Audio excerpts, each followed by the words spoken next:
Ngayong araw nga pala ay sobrang saya ko. Dumating na kasi itong dream sofa bed ko. Literal na sofa na nagiging bed. Dahil maliit lang naman ang bahay ko at maliit lang din ang space sa loob. Sobrang perfect nito para sa akin. Yung literal na kama siya sa gabi. Pag umaga naman, sofa na siya na pwedeng upuan. O diba, sobrang galing.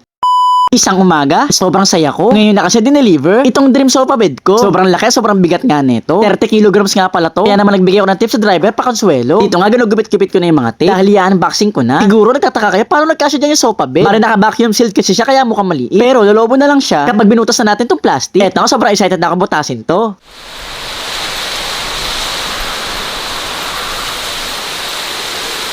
At pagkatapos ko tanggalin yung mga plastic, eto na nga pala ang itsura niya. Itsura pala, napaka-bulky nga pala niya. Napaka-soft and cozy nga pala ng pakaramdam niya. May kasama nga din pala itong dalawang una at may kasama rin tatlong bakal bilang supporter. Bali dito nga pala natin siya ilalagay sa tabi ng armrest para hindi mahulog kung sasandalan. Bali sa kabilang side at saka sa likod, hindi na ako naglagay ng supporter kasi nakasandal naman. Umupo na nga ako para maramdaman. Ang masasabi ko lang ay napaka-komportable niya. Yung tipong pag pumikit ka, alam mo makakatulog ka. At syempre, eto pa malupit. Pwede na natin siyang gawing kama. Nakatiklop lang sa ilalim yung isang pong. O diba parang mali. Bali kulay orange nga para itong pinili ko para buhay na buhay yung kulay. Ang size nga pala ito ay 150 to 190 cm.